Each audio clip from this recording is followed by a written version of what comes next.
사모하는 마음으로 예배 자리에 나오신 여러분들에게 하나님의 귀한 은혜가 임하기를 간절히 소망합니다. 오늘은 그는 멀리 계시지 아니하시도다라는 제목으로 함께 은혜를 나누고자 합니다.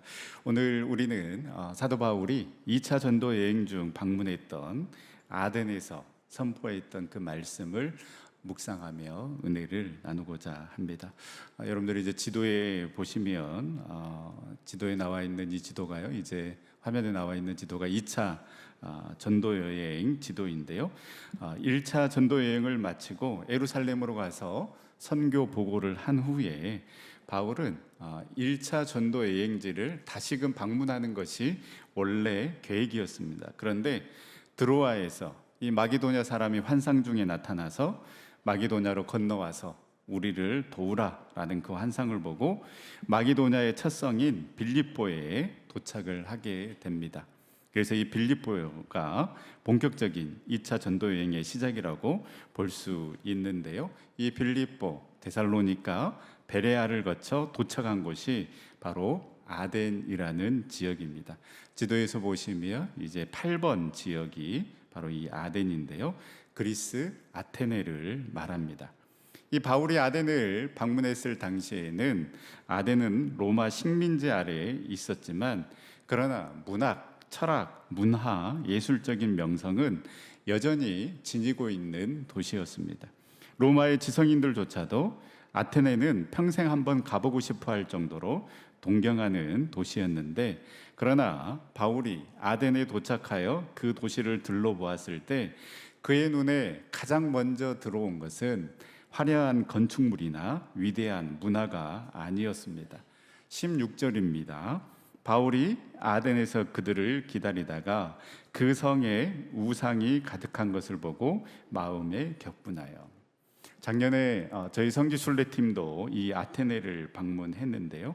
이 아테네에서 가장 높은 언덕 광장에는 아테나 여신을 위한 이 파르테논 신전이 있었고, 아테나 니케 신전, 아테나 여신의 5개 조각상, 아테나 제단 등 크고 작은 온갖 신상들과 제단들이 세워져 있었습니다. 바울은 이것을 보면서 격렬하게 분노하는 것입니다. 바울에게는 이처럼 거룩한 분노가 있었습니다. 여러분, 이 거룩한 분노는 복음의 열정, 하나님을 사랑하는 마음이 있을 때에 가능한 것이지, 차지도 않고 뜨겁지도 않는 그 미지근한 사람에게는 절대 있을 수 없는 것이 바로 이 거룩한 분노입니다. 여러분, 우리에게도 이 바울에게 있었던 거룩한 분노가 있어야 합니다. 이렇게 보면 교회도 다닙니다. 신앙인이라고 하는 사람조차도 우상과 미신에 빠져 있는 사람들이 참 많이 있습니다. 교회는 다니는데 점을 보러 가는 사람들도 많이 있습니다. 여러분, 얼마나 창피한 일입니까? 교회를 다니는 사람들조차도 손 없는 날을 선택해서 이사하는 사람들이 많다고 합니다. 그래서 손 없는 날 이사하면 이사 비용이 더 들지 않습니까? 왜 그렇게 미련한 짓을 합니까? 그냥 아무 때나 주일만 빼고 이사하십시오. 그리고 그 손 없는 날 이사하는 그 비용 남은 금액은 감사헌금 하시면 하나님께서 얼마나 기뻐하시겠습니까? 우리가 우상에 대해, 미신에 대해 분노하지 않으면 그만큼 우리는 점점 스며들어가게 되어 있습니다. 그래서 하나님께서 가나안 땅에 들어가는 이스라엘 백성들에게 신신당부한 것이 무엇입니까? 우상을 쳐다도 보지도 말고 만들지도 말고 그들과 언약하지도 말라고 말씀하신 것입니다. 여러분, 우리의 우상이 무엇입니까?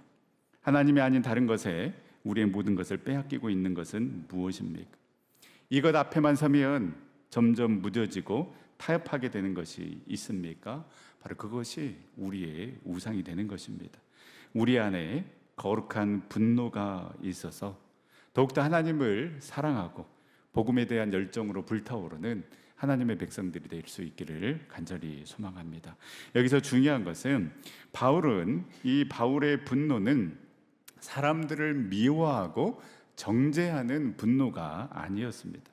하나님께 돌려야 할 영광이 우상에게 돌아간 것을 바라보며 느낀 거룩한 분노였습니다. 살아계신 하나님을 알지 못한 채 우상에 붙들려 살아가는 영혼들을 향한 안타까움이 바울에게 있었습니다. 그렇게 바울은 우상이 가득한 이 아덴을 바라보며 분노만 하지 않았습니다. 회당에서는 유대인들과 경건한 사람들에게 복음을 전하고 장터에서는 날마다 만나는 사람들과 대화하며 예수 그리스도를 전했습니다. 바울의 이 거룩한 분노는 분노로 끝나지 않고 복음을 전하는 행동으로 이어졌습니다. 그래서 이 무신론과 인간의 이성을 중요시하는 이 아테네 사람들에게 바울은 참 신이시며 참 인간이신 예수 그리스도를 소개하고 그 예수 그리스도가 왜 십자가에 달려 죽으셔야만 했는지, 그 예수 그리스도가 왜 우리의 구원자가 되시는지, 그리고 그 죽음으로 끝나지 않고 3일 만에 부활하셨는지를 이야기합니다. 그런데 바울의 이 복음을 들었던 이 아테네 사람들의 태도가 21절에 기록이 되어 있는데요, 21절 말씀에 보면 모든 아덴 사람과 거기서 나그네된 외국인들이 가장 새로운 것을 말하고 듣는 것 위에는 달리 시간을 쓰지 않음이더라.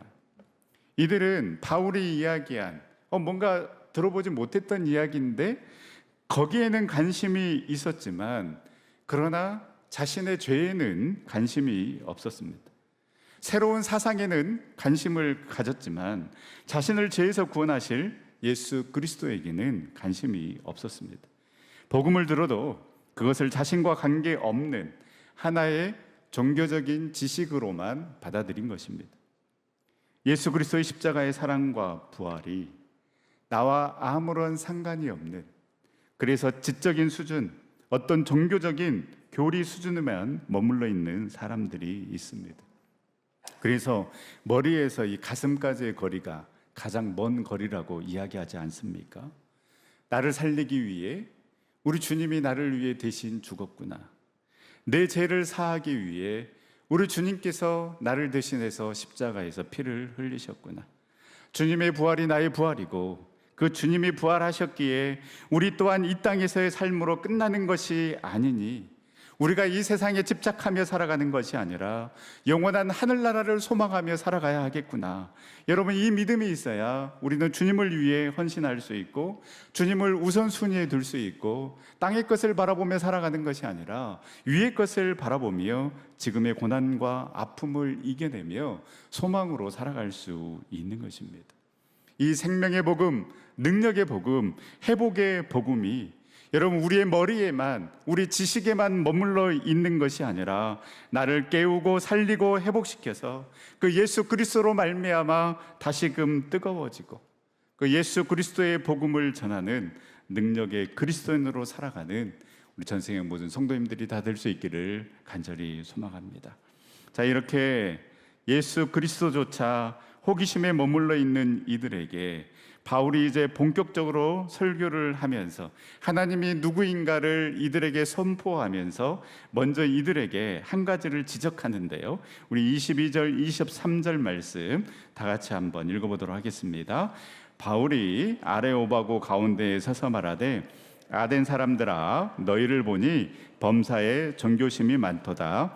내가 두루 다니며 너희가 위하는 것들을 보다가 알지 못하는 신에게라고 새긴 단도 보았으니 그런즉 너희가 알지 못하고 위하는 그것을 내가 너희에게 알게 하리라. 아멘. 여러분, 이들이 얼마나 이 범사에 정교심이 많은지 알지 못하는 신에게라도 새긴 단을 보았다라고 바울이 지적합니다. 그런데 여러분, 이것은 이들이 정교심이 깊다라는 것이 아니라 그들의 마음에 불안과 두려움이 가득했다라는 증거입니다. 아는 신들도 많이 섬기고 있었지만 이들을 섬긴다고 해서 그들의 마음이 채워지지 않았습니다. 혹시 우리가 놓치는 신이 있을까? 그것이 두려웠고, 그래서 알지 못하는 신에게라도 제사를 드려야만 그들의 마음이 놓일 것 같아서 알지 못하는 신에게라도 그 제단을 만들어서 그 우상을 섬기는 이 어리석은 아테네 사람들의 모습을 바울은 지적하고 있는 것입니다. 결국 우상은 인간의 불안과 채워지지 않는 욕망이 만들어내는 것입니다. 여러분, 우리가 하나님을 알지 못하면 계속해서 자신을 지켜줄 그 무언가를 우리는 끊임없이 만들어내는 것입니다. 그것을 붙들면서 안심하려고 하지만은 여러분, 우리가 만든 우상, 인간이 만든 우상은 결코 우리의 영혼을 구원할 수도 없고 우리를 지켜줄 수도 없습니다. 오늘날 우리도 아덴 사람들처럼 금이나 은으로 신상을 만들지는 않지만, 그러나 우리 마음속에는 여전히 많은 우상들을 우리는 섬기며 살아가고 있습니다. 돈이 나를 지켜줄 것이라고 믿으면 여러분, 돈이 나의 우상이 되는 것입니다. 성공해야만 내 인생에 가치 있다라고 생각하면 그 성공이 나의 우상이 되는 것입니다. 자녀가 잘 되어야만 내가 행복할 수 있다라고 생각하면 자녀가 나의 우상이 될 수 있습니다. 사람들의 인정이 없으면 견딜 수 없는 사람이 있다라면 여러분, 사람의 평가가 우상이 되는 것입니다. 내가 세운 계획을 하나님도 반드시 따라주셔야 한다라고 생각한다면 나의 계획과 욕망이 지금 나의 우상이 되어 있는 것입니다.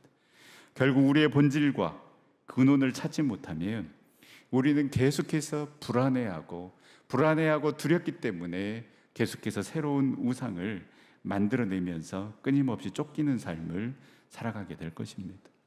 여러분, 우리는 흙으로 만들어진 유한한 존재이고 우리의 영은 반드시 하나님으로 채워지고 하나님의 아들 예수 그리스도로 채워질 때에 참 생명과 참 평안과 참 구원을 얻게 되는 줄 믿습니다.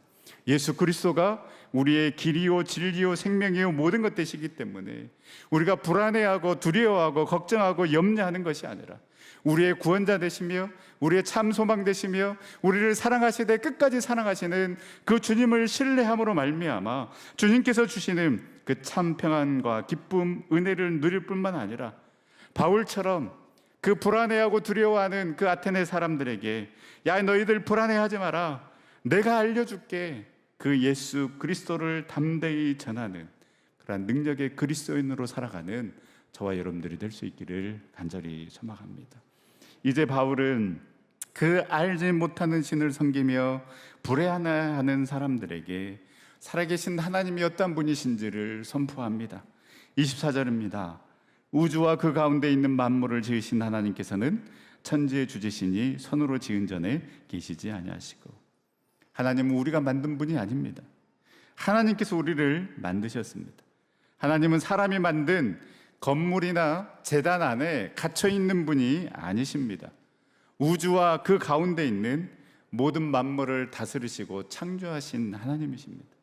솔로몬도 예루살렘 성전을 봉헌하면서 하늘과 하늘들의 하늘이라도 하나님을 용납할 수 없는데 사람이 지은 성전에 어떻게 하나님을 모실 수 있겠느냐라고 고백했습니다. 그런데 사람들은 자꾸만 하나님을 그 일정한 공간 안에 가두려고 하는 것입니다. 유대인들은 하나님께서는 성전 안에만 계신 것처럼 생각했습니다. 그래서 성전 안에서만 경건하게 행동했고 성전 밖에서는 하나님이 보시지 않는 것처럼 자기들 마음대로 살아갔습니다. 이는 창조주 하나님, 어디에나 계시고 역사하시는 그 하나님을 완전히 잘못 알고 있는 것입니다. 여러분, 우리에게도 이런 모습이 있지 않습니까? 주일에 교회에 나와 예배를 드리고 헌금을 드렸으니 나머지 날들은 내 마음대로 살아도 된다라고 생각할 수 있습니다. 예배당 안에서는 거룩한 말을 하지만 가정에서는 상처 주는 말을 할 수 있습니다. 교회에서는 믿음 좋은 사람처럼 보이지만 직장과 사업장에서는 정직하지 않을 수 있습니다. 여러분, 바로 이것이 하나님을 예배당 안에만 가둬놓는 신앙인입니다. 사랑하는 선교회 성도 여러분, 우리가 이 성전에서도 신령과 진정으로 예배를 드리지만 우리의 삶의 자리에서도 우리의 몸을 거룩한 산 제물로 드리는 거룩한 예배를 통해 하나님은 어디에나 계시고 살아계심을 고백하며 그 예배와 삶이 분리되지 않는, 그래서 어디에나 역사하시고 살아계시는 그 하나님의 존재를 매일매일 느끼며 또 그 하나님을 예배하며 그 하나님과 동행하는 삶을 살아가는 저와 여러분들이 될 수 있기를 간절히 소망합니다. 바울은 계속해서 하나님이 어떤 분이신지를 설명합니다. 25절입니다. 우리 25절 말씀 다 같이 함께 읽겠습니다. 또 무엇이 부족한 것처럼 손으로 섬김을 받으시는 것이 아니니 이는 만민에게 생명과 호흡과 만물을 친히 주시는 이심이라. 아멘. 아덴 사람들은 자신들이 재물을 바치고 정성을 들여야 신들이 기뻐하고 자신들에게 복을 줄 것이라고 생각했습니다. 신들이 부족한 것을 인간이 채워주면 그 대가로 자신이 원하는 것을 얻을 수 있다라고 생각했습니다. 그러나 바울은 하나님은 무엇이 부족해서 사람의 도움을 받는 분이 아니라 오히려 하나님께서 우리에게 생명과 호흡과 만물을 주시는 분이심을 분명히 말하고 있습니다. 여러분, 우리가 하나님께 무엇을 드렸기 때문에 하나님을 만족시키는 것이 아닙니다. 우리가 예배하고 기도하고 헌금하고 봉사한다고 해서 하나님께 부족했던 그 무언가를 채워드리는 것이 아니다라는 것이죠. 내가 그 부족한 무언가를 채워주고 있다라고 생각하면 여러분, 누가 드러나게 됩니까? 내가 드러나게 되는 것입니다. 여러분, 이런 마음이 있으면 여러분, 하나님과의 관계는 이제 비즈니스처럼 변하게 되는 것입니다. 즉, 거래를 하게 된다라는 것이죠. 하나님, 내가 이만큼 기도했으니 내 소원을 들어주셔야 됩니다. 하나님, 내가 이만큼 봉사했으니 내 자녀들을 잘되게 해주셔야 됩니다. 하나님, 내가 이렇게 헌금을 드렸으니 하나님께서 사업에 복을 주셔야 합니다. 여러분, 이것은 하나님을 예배하는 것이 아니라 하나님을 이용하는 것입니다. 또 어떤 사람은 두려움 때문에 신앙생활을 하는 사람이 있습니다. 기도를 하지 않으면 나쁜 일이 생길까 봐 기도합니다. 성경을 읽지 않으면 벌을 받을까 봐 말씀을 읽습니다. 예배를 빠지면 하나님께서 화를 내실 것 같아 두려움으로 예배합니다. 여러분, 우리가 하나님을 예배하는 이유는 하나님께 복을 얻어내기 위해서도 아니요, 벌을 피하기 위해서도 아닌 하나님께서 우리를 사랑하셨기 때문에 우리는 그 은혜로 이 자리에 나와 하나님을 예배하는 줄 믿습니다. 우리가 기도하는 이유는 하나님께서 우리의 아버지가 되어주셨기 때문입니다. 우리가 헌신하는 이유는 예수 그리스도께서 십자가에서 자신의 생명까지 우리에게 주셨기 때문에 우리는 헌신하는 것입니다. 신앙은 하나님께 무엇을 얻기 위한 거래가 아니라 이미 받은 은혜에 대한 감사의 응답인 것입니다. 사랑하는 전성교 성도 여러분, 이 예배 자리에 나오신 이유가 무엇입니까? 복을 받기 위해서 나오셨습니까? 어려운 문제가 해결되기를 바라며 나오셨습니까? 물론 우리는 우리의 필요와 아픔을 가지고 하나님께 나올 수 있습니다. 하나님은 우리의 기도를 들으시는 아버지이십니다. 그러나 우리의 예배가 필요를 채우는 수단에만 머물러 있어서는 안 됩니다. 문제가 해결되지 않는다 할지라도, 내 기도가 응답되지 않는다 할지라도 여전히 하나님은 신실하신 분이며 여전히 하나님은 우리와 함께 하시고 여전히 신실하시며 우리와 함께 하시고 여전히 역사하시고 일하시고 계시는 하나님이심을 우리는 알아야 하는 것입니다. 그래서 주님, 무엇을 주시기 때문에 내가 예배하는 것이 아니라 주님은 나의 하나님이시고 나의 구원자 되시기에 내가 주님을 예배합니다. 십자가에서 나를 구원하여 주신 그 은혜가 너무나도 크기에 내가 주님께 감사하며 주님께 헌신하며 나아갑니다라는 이 고백이 저와 여러분들의 고백이 될 수 있기를 간절히 소망합니다. 이어서 바울은 하나님께서 모든 민족의 삶을 다스리는 분이시라고 선포하시는데요, 26절 말씀에 보면 인류의 모든 족속을 한 혈통으로 만드사 온 땅에 살게 하시고 그들의 연대를 정하시며 거주의 경계를 한정하셨으니. 여러분, 모든 인간은 하나님께서 지은 피조물입니다. 민족과 나라와 피부색과 언어가 달라도 우리는 모두 하나님께로부터 생명을 받은 존재입니다. 또한 하나님께서는 사람들의 연대와 거주의 경계를 정하셨습니다. 우리가 살아가는 시대와 장소가 하나님의 주권밖에 있지 않다라는 말씀입니다. 여기서 이 연대는 헬라어 카이로스라는 단어를 썼습니다. 그냥 시간의 흐름을 의미하는, 그 연대기의 시간을 의미하는 크로노스를 사용하는 것이 아니라 하나님의 섭리에 의해 이루어지는 카이로스를 사용했다라는 것은 우리의 삶에 결코 우연은 없다라는 것입니다. 내가 지금 경험하고 있는 그 모든 것들, 내가 지금 서 있는 장소, 그리고 내가 지금 만나는 모든 사람들은 우연히 만나는 사람들이 아니라 모든 것을 통치하시고 다스리시는 그 하나님의 섭리에 의해 지금 우리가 이 자리에 있고 우리 전생의 공동체원들을 만나게 되는 것입니다. 바울도 자신이 계획해서 아덴에 온 것이 아니었습니다. 그는 베레아에서 복음을 전하다가 핍박을 피해 쫓기듯 아덴으로 왔습니다. 인간적으로 보면 계획에 없던 길이었고 원하지 않았던 상황이었습니다. 그러나 그곳에도 하나님의 계획이 있었습니다. 바울이 어디에 있느냐보다 중요한 것은 그곳에 자신을 보내신 그 하나님을 신뢰하는 것이었습니다. 여러분, 우리 삶에도 내가 계획하지 않았던 일이 일어날 때가 있습니다.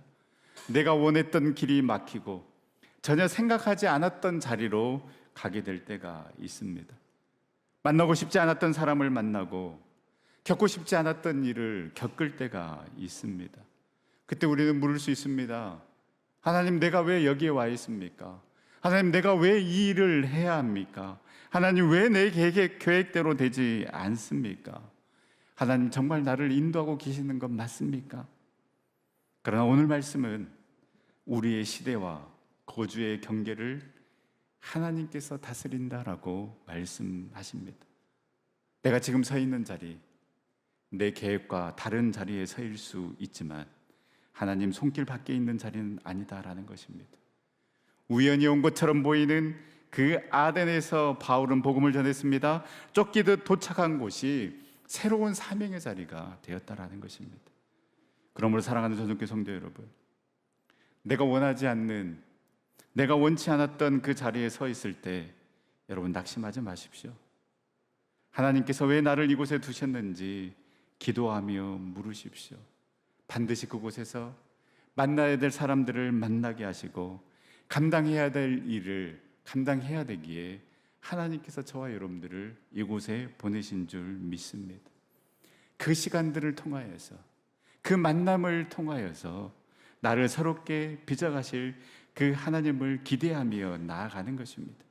하나님의 뜻을 지금은 다 이해할 수 없더라도 나를 향하신 선한 뜻을 가지고 지금도 역사하시고 일하시는 그 카이로스의 하나님의 계획을 신뢰하며 우리는 한 걸음 한 걸음 나아가는 것입니다. 그리고 27절 말씀에 우리에게 놀라운 위로의 말씀을 주십니다. 이는 사람으로 혹 하나님을 더듬어 찾아 발견하게 하려 하심이로되 그는 우리 각 사람에게서 멀리 계시지 아니하도다.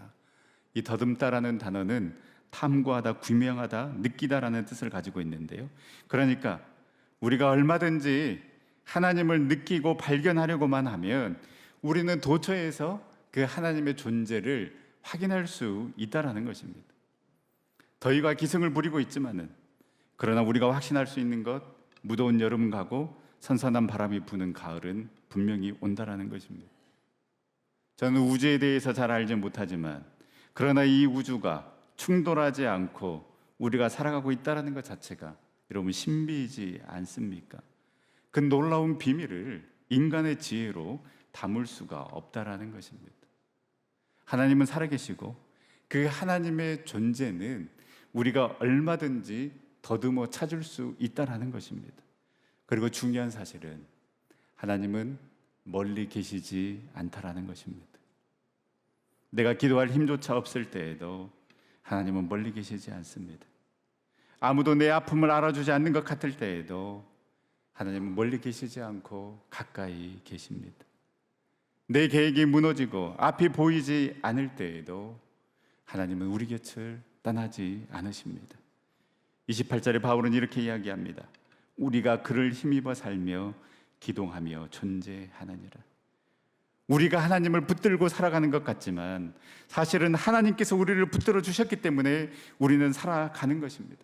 하나님께서 생명을 주셨기 때문에 숨을 쉬고 하나님께서 힘을 주셨기 때문에 움직이고 그 하나님의 은혜로 오늘도 우리가 존재하고 있는 것입니다. 오늘 아침에 눈을 뜬 것도 은혜입니다.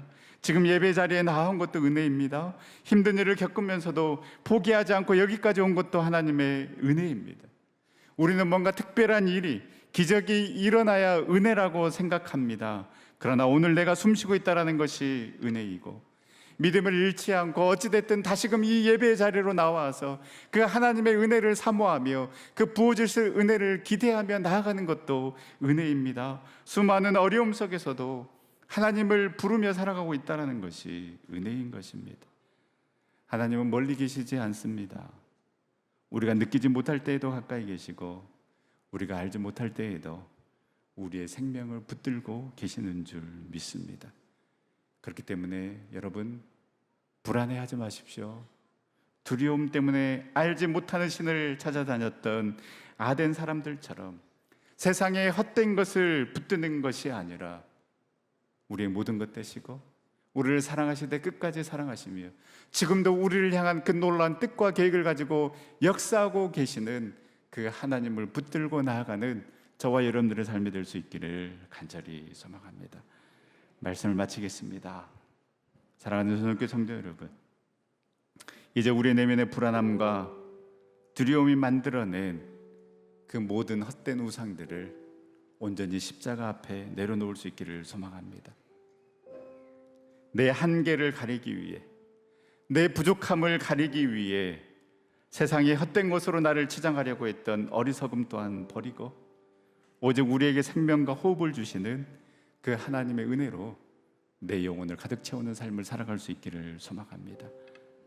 비록 지금 내가 서 있는 이 자리가 내 계획과 다를지라도 그 모든 발걸음이 나를 향한 하나님의 완벽한 계획 안에, 그 카이로스의 시간 안에 있음을 굳게 믿고 이제는 이 예배당 안에서만 하나님을 찾는 것이 아니라 가정과 일터와 삶의 모든 자리에서 주님을 찾고 우리 주님과 동행하는 삶을 살아가는 우리 전생의 모든 성도님들 다 될 수 있기를 간절히 소망합니다. 그리하여서 내가 주님을 붙들고 사는 것이 아니라 주님께서 나를 붙들어 주셨기에 오늘도 내가 숨쉬며 살아갑니다. 그렇게 고백하며 믿음으로 날마다 감사와 평안 가운데 살아가는 우리 전생 모든 성도님들 다 될 수 있기를 간절히 소망합니다. 우리 시간 함께 기도하며 찬양하며 결단의 자리로 나아갈 때에 우리도 모르는 사이에 하나님보다 더 사랑하고 의지하며 주인 삼았던 그 모든 것들 온전히 내려놓게 하여 주시옵소서. 내가 주님을 붙들고 살아가는 것이 아니라 생명과 호흡을 주시며 지금도 나를 붙들고 계시는 그 주님의 은혜를 의지하며 나가게 하여 주시옵소서. 이제 오직 예수 그리스도만이 나의 참된 주인이시며 나의 모든 것 되십니다라고 고백하며 우리 함께 결단하며 기도 자리로 나가도록 하겠습니다.